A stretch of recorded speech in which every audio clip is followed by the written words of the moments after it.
Michelle Blanken, and this video is an overview of Chapter 4 in Victor Shaw's book, Crime and Social Control in Asia and the Pacific. Chapter 4 is entitled, Crime Resulting from Social Disorganization. It begins by telling us the beginnings of the concept of social disorganization. It first appeared during the early stages of Western industrialization and urbanization. In specificity to Asia and the Pacific, migrants have moved from rural to urban areas and from areas across national borders to other countries. Because of this, social disorganization takes both domestic and international forms. The University of Chicago was the first to really introduce the idea of social disorganization in the 1920s. At the turn of the century, Chicago sociologists wanted to survey and study the changes in the U.S. landscape following industrialization and the urbanization that had occurred. A well-known study done by the University of Chicago was Thomas Ananiecki's study of Polish immigrants to America, which showed the difficulties immigrants have assimilating to a new culture. This difficulty led to an anything goes but nothing works attitude, which caused higher rates of socially undesirable behavior such as divorce and deviance. This study provided a classical statement of social disorganization. Chicago scholars further studied social disorganization of immigrants through observation and interview of prostitutes, homeless people, disorganized families, thieves, and gangs. They hope to illustrate how the influence of an earlier culture of social control is undermined and destroyed by the new culture. Scholars also examined the external factors leading to social disorganization, such as the physical layout of Chicago, splitting it into 5 zones: the downtown business district, the commuter zone, the transition zone, the residential zone, and the working men's zone. This ecological model of social disorganization eventually became the star of this perspective. This model led to the study of Solenberg's social disorganization in Chinatown and why children there did not become delinquents. In the 80s and 90s, scholars' interest shifted from traditional emphasis on conflict away from values. They began to focus on the relationship of community deterioration and decline to criminality.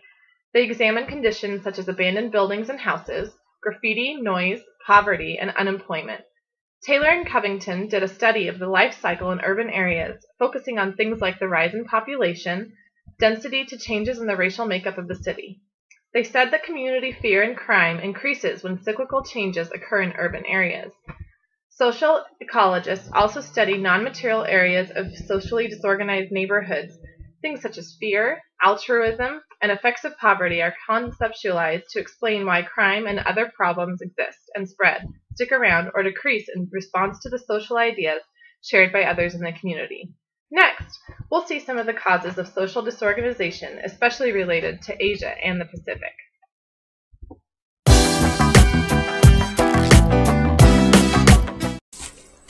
Hi, I'm Janaea, and I will be talking about the causes for social disorganization. There are actually 9 causes, which are war, revolution, modernization, natural disasters, epidemics, change of system, change of government, change of culture, and change of lifestyle. All of these can usually cause the state of social disorganization in society. So for my part, I will be talking about war, revolution, modernization, and natural disasters. So I will begin with war.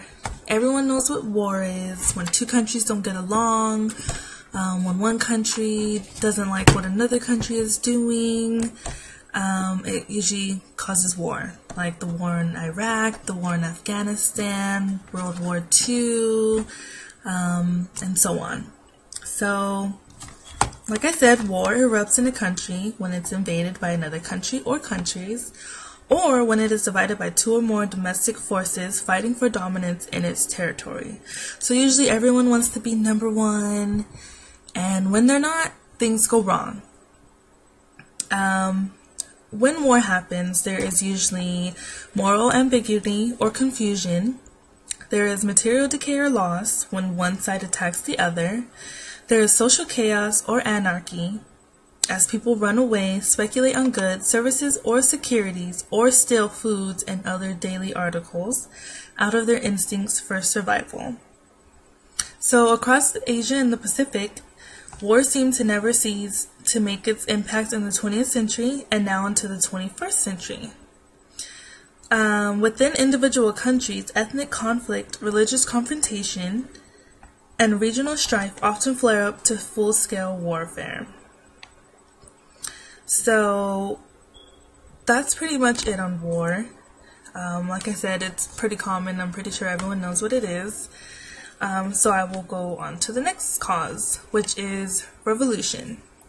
So revolution takes place around ideas that have their origin in ideology, religion, government, society,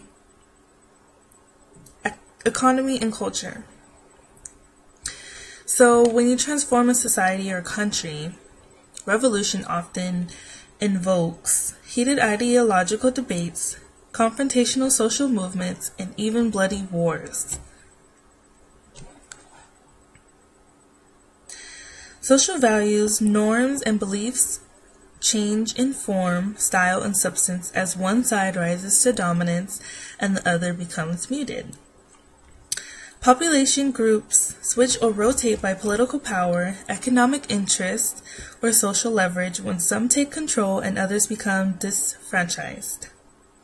As for cross-border movement, political dissidents are sent to exile in foreign countries when a revolutionary regime pursues radical policies or becomes simply repressive. Civilian refugees are pushed into border regions or international destinations as domestic turmoil continues. So throughout Asia and the Pacific, the most sweeping revolution is undoubtedly the Communist Revolution, which divides China across the Taiwan Strait, militarizes the Koreas on the Korean Peninsula, unifies Vietnam between the South and the North, and pits Cuba against its giant neighbor, which is us, the United States. The Communist Revolution also fuels, penetrates, or intertwines with other revolutions. So even the Asian Industrial Revolution, which is a different kind of revolution that took Japan to the apex of the second largest economy in the world and turned South Korea, Hong Kong, Taiwan, and Singapore into four little dragons in Asia, came about through defensive strategies devised by Western powers against possible communist expansion. So the third cause I'm going to talk about is modernization. So what modernization is, it features industrialization, urbanization, specialization, bureaucratization, and social differentiation. Modernization has been a thematic force of human evolution in the past 300 years since the Industrial Revolution first began in England. So during the process of modernization, older generations cling to traditional values, family-based farming or craftsmanship, communal interconnectedness, age-old social groupings, and customary ways of life, while younger generations like us, or most of us, are educated with scientific beliefs, knowledge, and skills for work on specialized jobs, on mass production lines, or in bureaucratized environments throughout cities. With an enormous gap in modernization among countries or territories, the region of Asia and the Pacific exhibits all the manifestations of social disorganization, not only over the historical flow of time, but also in spatial existence. So, in the Pacific, while a significant number of people in Hong Kong, Japan, Singapore, and the United States face the challenge of discovery and innovation in technology, organizational management, and job skills in a largely modernized physical environment, a considerable proportion of population in Afghanistan, Bangladesh, Cambodia, and the Philippines still have to deal with the immediate urgency of finding and securing water, foods, and shelters for urban ghettos, deserted villages, or dust-shrouded crossroads. And they do this for survival.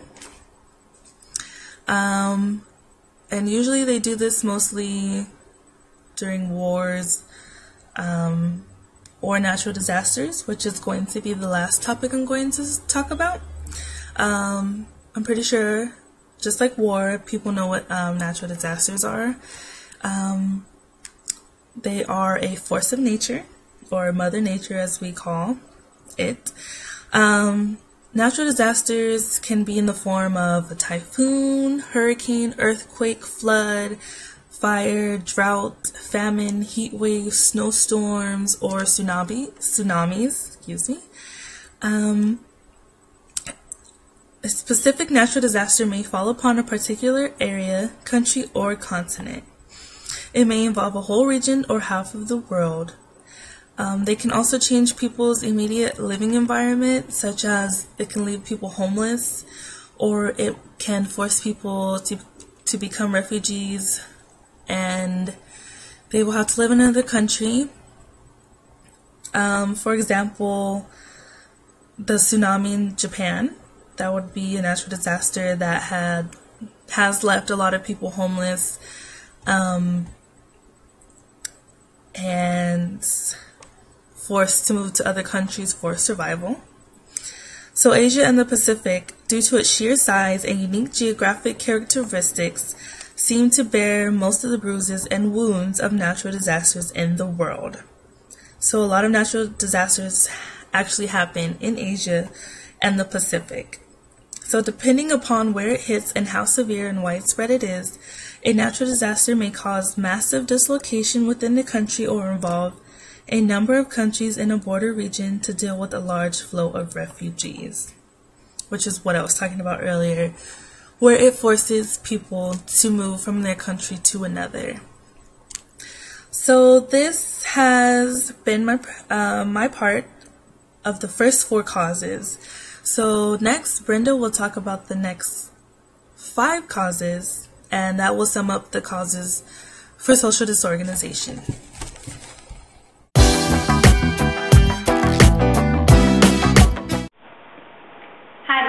And I'll be covering change of system, change of government, change of culture, and change of lifestyle. A change of social system can occur with any of the following: a change from kingdom, monarchy, or chiefdom to representative, elective, or democratic polities; a change from household, communal, or controlled productions to open, free, or market economies; and a change from federalism or communism to capitalism or socialism. A change of government accompanies a change of social system but may happen routinely under the same system from conservative to liberal and from one party to another. An example of this is when communists came into power, turning mainland China from a partly feudal and partly colonial society into a fully socialist country, causing the Chinese Revolution across Asia and the Pacific. A change of culture results from a change of social system or a change of government when old beliefs, values, norms, and practices are discouraged or prohibited in favor of new ideologies, a new code of morality, and a new social order, in a new way of life. And last but not least, there is a change of lifestyle, which is directly affected by an evolving standard of living and material wealth. The leisure class has been growing due to the wealth accumulated over a lifetime, therefore more people have the opportunity to live a labor-free life. This is something that in the past was only obtained by kings, queens, and people of similar status. However, now many can retire and purchase homes in advanced nations so they can enjoy the political freedom, cultural diversity, and amenities provided by well-developed nations. An example that can bring about all the changes I just explained is the process of migration. When someone leaves their home of origin for either work, business, or family life and enter a new national border, they will experience change in all the aspects of their life. Migration was something first experienced by students seeking to acquire knowledge and skills in capitalist nations. However, now people can easily leave their homes and adapt to a place where they can earn a living and survive. Now that I have covered change of system, change of government, change of culture, and change of lifestyle, Cal will go into details about types, patterns, and characteristics.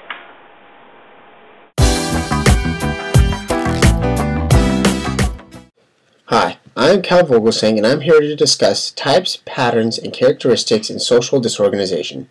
This is important as to what happens when migrants settle down in a new setting. No matter what causes them to move, migrants face contrast between home and an unfamiliar place. No matter how they make their move, migrants must face language barriers, developmental gaps, and cultural differences between communities, cities, and countries of origin. Since migrants are crossing national and regional borders, social disorganization, deviance, and crime is now more diverse than ever. Many migrants that leave their homes suffer from mental and behavioral adjustments.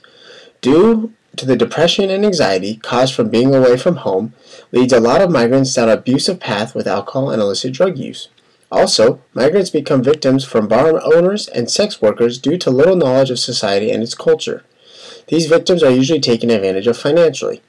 Also, migrants try to follow in the footsteps as some of the local people in what they do and how they do things in their everyday life. This is a burden for some migrants because it puts them at great risk with society in that these actions from migrants are external stimulations rather than cultural integrations. A third thing that migrants like to do is bring some of their home to their new land. What this means is that migrants like to feel connected with family and their beliefs from their previous home. With all these negative things being said about migrants, all migrants leave their homes for a better, more prosperous life. Even though it's better than the life they used to have, it's still not as good as one might think. Migrants get jobs that are low in pay but have high hours. Some migrants even accept to work in the worst conditions for their own health. When things go wrong for migrants, unusual things begin to happen. Migrants will leave their children, become street beggars, and often offer sex for sale in order to survive and make ends meet. As migrants move from place to place, they are always standouts in a crowd and are usually spotted right away. They tend to always be mistreated by the law and other people in society who think they are beneath them. Migrants are ripped off for money, arrested just because, and are even assaulted by other members in society. To help themselves, migrants look for other migrants to build bonds. When migrants are whole, they tend to feel supported and safe. Since in fact they all come from a certain place far away or the same place and are different from the people in new society, migrants use migrants as a means of survival. With that being said, migrants still look for other migrants of the same race and ethnic group. Migrants tend to prey on new migrants because they feel that they are weak and vulnerable to doing whatever they want. The old migrants are very manipulative with the new migrants, but the more they interact with each other, the more conflict is created, including exploitation and criminal victimization. This group now targets people in local residencies. On top of that, many migrants create personal and property crimes within their residence. With these crimes, migrants pose a threat to the public that then leads to the distrust and belittling amongst people towards migrants. In the end, social disorganization is created through deviance, delinquency, crime, and other social problems when people experience difficulty in new countries and when they are taken advantage of. Change alone causes deviation to occur, so as long as migration occurs in certain races and ethnicities, social disorganization will always occur.